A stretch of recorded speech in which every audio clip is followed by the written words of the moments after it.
வெள்ளரிக்காயை வச்சு இது வரைக்கும் நீங்கள் இப்படி செஞ்சுருக்கவே மாட்டீங்க. அந்த அளவுக்கு ரொம்பவே புதுமையான ரெசிபிங்க. ரொம்ப அருமையாகவும் இருக்கும். ரொம்ப ரொம்ப சுலபமாக செஞ்சிடலாங்க. Hi friends, welcome to Chennai food. இந்த ரெசிபியை நான் எப்படி செய்கிறேன் நீங்களே பாருங்கள் வாங்க. இந்த ரெசிபி செய்கிறதுக்காக நான் 1/2 கிலோ வெள்ளரிக்காய் எடுத்திருக்கேங்க. அதாவது 2 வெள்ளரிக்காய் எடுத்திருக்கேன். இதில் ஒரு விஷயம் என்னென்னு பார்த்தீங்கன்னா, இந்த தலைப்பகுதி அதாவது காம்பு பகுதியும் நுனி பகுதியும் வெட்டிட்டு இந்த மாதிரி அப்படியே சுழட்டி எடுத்துருங்க. அதில் இருக்கக்கூடிய கசப்பு எல்லாமே நீங்கிடும். இது ரொம்ப முக்கியமான டிப்ஸ். இதை நீங்கள் ஃபாலோ பண்ணிக்கலாம்.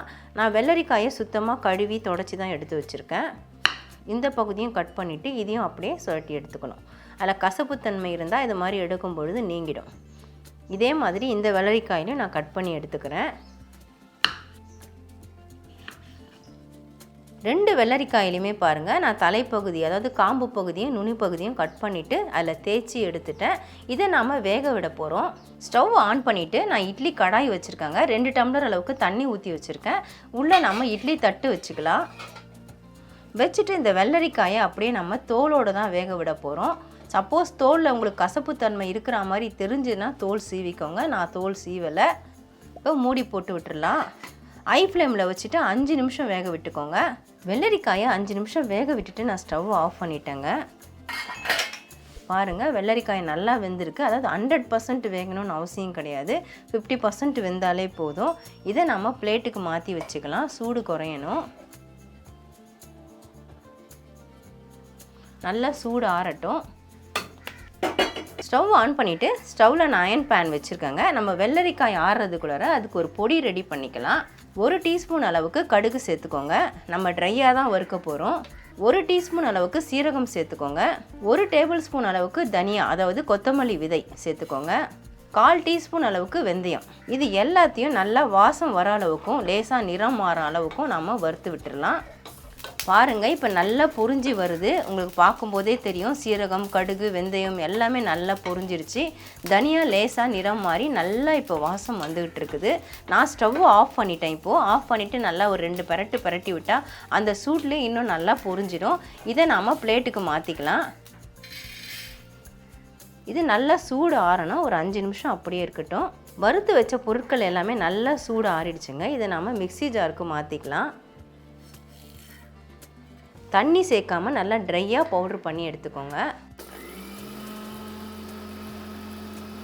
இந்த மாதிரி அரைச்சி எடுத்துக்கோங்க. ரொம்ப நைஸாலாம் இருக்காது. லேசாக கொஞ்சம் கொரகொரப்பு இருக்கும். அது பரவாயில்ல. அரைச்ச இந்த பொடியை நம்ம பிளேட்டுக்கு மாற்றிக்கலாம். இதை நம்ம ஓரமாக எடுத்து வச்சிடலாம். வேக வச்ச வெள்ளரிக்காய் பாருங்கள், இப்போ நல்லா சூடு ஆறிடுச்சு. இதை நாம் நறுக்கி எடுத்துக்கலாம். பொடிசாக தான் நறுக்க போகிறோம். விதைகள் ரொம்ப முத்தலாக இருந்தால் நீங்கள் எடுத்துருங்க. எனக்கு பார்த்தீங்கன்னா விதைகள் நல்லா எலசாக இருக்குது. அதனால் அப்படியே சேர்த்து தான் நான் நறுக்கிறேன். அதே மாதிரி தோலில் கசப்பு சுவை இருக்கான்னு ஒரு சின்ன பீஸ் எடுத்து வாயில் வச்சு பார்த்தீங்கன்னாலே தெரிஞ்சிடும். அப்படி இருந்தால் தோல் நீக்குங்க, இல்லைனா நீக்க வேண்டிய அவசியம் இல்லை. இந்த மாதிரி சின்ன சின்ன துண்டுகளாக நறுக்கி எடுத்துக்கோங்க. இதை நாம் அரைக்க தான் போகிறோம். வெள்ளரிக்காய் எல்லாத்தையுமே கட் பண்ணிட்டேங்க. பாருங்கள் எவ்வளோ சாஃப்டாக இருக்குது வேக வச்சதுனால. நல்லா நம்ம 50% தான் வேக விட்டோம். ஆனால் அதுவே காய் நறுக்கும்போது அவ்வளோ சாஃப்டாக இருக்குது. நீங்கள் கேட்பீங்க எதுக்கு இதை வேக வச்சு செய்யணும், அப்படியே செய்யலாமேன்ட்டு. நம்ம அப்படியே சேர்க்கும் பொழுது இது ரொம்ப குளிர்ச்சியானது. நமக்கு குளிர்ச்சியாக இருக்கிறதுனால சளி தொந்தரவு ஏற்படுறதுக்கு வாய்ப்பு இருக்குது. வேக வச்சு செய்யும் பொழுது நமக்கு அந்த பிரச்சனை வராது. அது மட்டும் இல்லாமல் கெட்டு போகாமலும் இருக்கும். நம்ம நாள் பட கூட வச்சுக்கலாம். கெட்டு போகாமல் இருக்கும். டேஸ்ட்டும் ரொம்பவே நல்லா இருக்கும். அதனால தான் நம்ம வேக வச்சு செய்கிறோம். இதை நான் மிக்ஸி ஜாருக்கு மாற்றிக்கிறேன். நறுக்கின வெள்ளரிக்காய் மொத்தத்தையும் நான் ஜாரில் மாற்றிட்டேங்க. நம்ம தண்ணி சேர்க்க வேண்டிய அவசியம் கிடையாது. ஏன்னா இதுவே தண்ணி காய் தான். அப்படியே நல்லா நைஸாக அரைக்கலாம். ஆனால் ரொம்ப நைஸாகவும் அரைச்சிடாதீங்க. கொஞ்சம் கொரகொரப்பு இருக்கிற மாதிரி அரைச்சிக்கோங்க. வெள்ளரிக்காய் பாருங்கள், நான் தண்ணி எதுவும் சேர்க்கலை. அதில் இருக்கக்கூடிய ஈரப்பதம் தான். இந்த அளவுக்கு அரைச்சிக்கோங்க. அதாவது ரொம்ப நைஸாக அரைக்காமல் இந்த மாதிரி கொஞ்சம் திப்பி திப்பியாக கொரகொரப்பாக இருக்கிற மாதிரி அரைச்சி எடுத்துக்கோங்க. ஸ்டவ் ஆன் பண்ணிவிட்டு ஸ்டவ்வில் கடாய் வச்சுருக்கேங்க. நல்லா அடி கனமான கடாயாக வச்சுக்கோங்க. 150 ml நல்லெண்ணெய் எடுத்திருக்கேன். அதை நான் இதில் சேர்த்துக்கிறேன். கடாயில் ஈரம்லாம் வற்றுனதுக்கப்புறம் கடாய் காஞ்சதுக்கப்புறமா சேருங்க. எண்ணெய் நல்லா சூடாகட்டும். எண்ணெய் நல்லா சூடாயிடுச்சுங்க. 1 டீஸ்பூன் அளவுக்கு கடுகு சேர்த்து விட்டுக்கோங்க. கூடவே பெருங்காயத்தூள் சேர்த்துக்கலாம். ஒரு 1/2 டீஸ்பூன் போல் சேர்த்துக்கோங்க. கடுகு பொரியட்டும். கடுகு இப்போ நல்லாவே பொரிஞ்சிருச்சுங்க. 10-15 பூண்டு பல்லை தோலை உரிச்சிட்டு 1-2 இடித்து வச்சுருக்கேன். அதை சேர்த்துக்கிறேன். பூண்டு சேர்த்துட்டு ஒரு பெரட்டை அப்படியே பெரட்டி விட்டுடுங்க. அந்த சூடான எண்ணெயிலேயே அது பொரிஞ்சிடும். ஒரு கைப்பிடி அளவுக்கு கருவேப்பிலை சுத்தமாக அலசி வச்சுருக்கேன், அதையும் இதில் சேர்த்துக்கிறேன். கருவேப்பிலை சேர்க்கும்போது கொஞ்சம் எட்ட நின்று சேர்த்துக்கோங்க. பூண்டு கருவேப்பிலை ஓரளவுக்கு நல்லா வதங்கி வரட்டும், அதாவது நல்லா பொரிஞ்சு வரட்டும். நாம் சேர்த்த பூண்டு கருவேப்பிலை இப்போ நல்லா பொரிஞ்சிருச்சு. ஸ்டவ்வை சிம் பண்ணிக்கோங்க. அரைச்ச இந்த வெள்ளரிக்காய் அதை இதில் சேர்த்துக்கலாம்.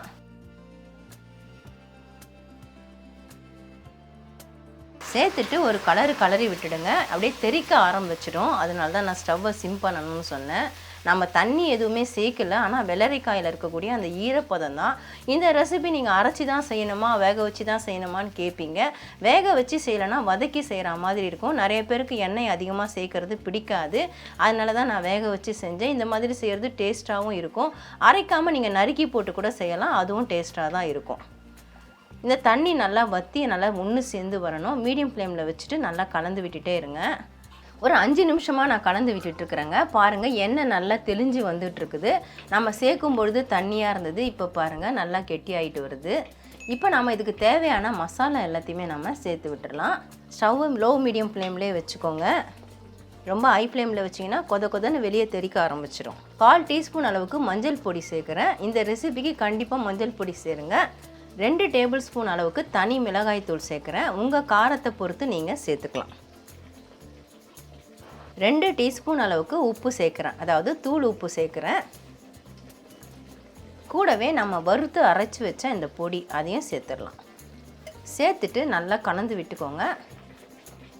நல்லா கலந்ததுக்கு அப்புறமா ஒரு 5 நிமிஷம் கழித்து நீங்கள் உப்பு காரமெல்லாம் செக் பண்ணிக்கலாம். ஸ்டவ்வு லோ ஃப்ளேம்லேயே வச்சுக்கோங்க. அவ்வளோதாங்க, நல்லா மிக்ஸ் ஆகிடுச்சு. இன்னும் கொஞ்சம் ஒன்று சேர்ந்து வரணும். அப்பப்போ கொஞ்சம் கலந்து விட்டுட்டே இருங்க. மசாலாலாம் சேர்த்துட்டு ஒரு 5 நிமிஷமாக நான் கலந்து விட்டுட்ருக்கேங்க. ஸ்டவ்வை சிம் பண்ணிவிட்டு தான் கலக்கிறேன், இல்லைனா வெளியே தெறிக்க ஆரம்பிச்சிடும். நான் ஏற்கனவே சொன்னேன். இப்போ பாருங்கள், இப்போ நல்லாவே இறுகி வந்துருச்சு. இந்த சமயத்தில் உப்பு காரம் பேலன்ஸ் பண்ணுறதுக்காக நான் நாட்டு சர்க்கரை 1 டேபிள் ஸ்பூன் அளவுக்கு சேர்த்துக்கிறேன். இது ஆப்ஷனல் தான், உங்களுக்கு விருப்பப்பட்டால் சேர்த்துக்கோங்க. ஆனால் டேஸ்ட்டு நல்லாயிருக்கும் இதை சேர்க்குறதுனால. சேர்த்துட்டு நல்லா கலந்து விட்டுடுங்க. இப்போ நாட்டு சர்க்கரை நல்லா மிக்ஸ் ஆகிடுச்சு பாருங்கள். எனக்கு உப்பு காரம் கரெக்டாக இருந்தது. உங்களுக்கு கரெக்டாக இருக்கான்னு நீங்கள் செய்யும் பொழுது செக் பண்ணிவிடுங்க. இப்போ கடைசியாக இதில் புளிப்பு சுவை சேர்க்கறதுக்காக நான் எலுமிச்சம்பழம் சாறு சேர்க்குறேங்க. 3 எலுமிச்சம்பழத்தை பிழிஞ்சு வடிகட்டி எடுத்து வச்சுருக்கேன், அதை நான் இதில் சேர்த்துக்கிறேன். உங்களுக்கு எலுமிச்சம்பழம் சாறு வேண்டாம்னா வினிகர் கூட சேர்த்துக்கலாம். இப்போ எலுமிச்சம்பழம் சாறு சேர்த்துட்டு ஹையில் வச்சு ஒரு கலரிட்டு ஸ்டவ்வை ஆஃப் பண்ணிவிடுங்க. நான் ஸ்டவ்வை ஆஃப் பண்ணிட்டேங்க. அந்த கடாய் சூட்டில் தான் அது கொதன்னு கொதிச்சிட்ருக்குது. அவ்வளவுதாங்க, அருமையான வெள்ளரிக்காய் தொக்கு தயாராகிடுச்சு. இது நீங்கள் இட்லி, தோசை, சப்பாத்தி, பூரி இதுக்கெல்லாம் சைடிஷாக வச்சு சாப்பிட்லாம். அது மட்டும் இல்லாமல் சாதத்தில் கூட போட்டு சாப்பிட்லாங்க. அருமையாக இருக்கும். வெள்ளரிக்காயை வச்சு இது வரைக்கும் செய்யலைன்னா கண்டிப்பாக நீங்கள் ட்ரை பண்ணி பார்க்கலாம். நல்லா சூடு ஆறட்டும். ஆறினதுக்கப்புறமா நான் பாட்டிலில் ஃபில் பண்ணிவிட்டு காட்டுறேன்.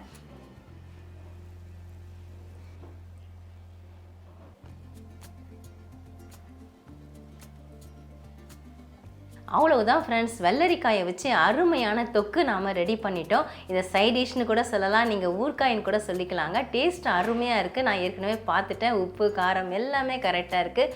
புளிப்பு கூட கரெக்டாக இருக்குங்க.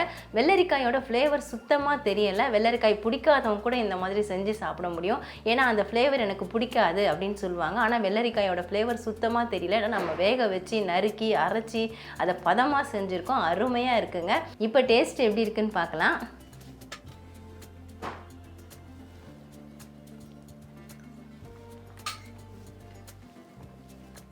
நாக்கில் வச்சவொடனே நல்லா சுருன்னு ஏறுது.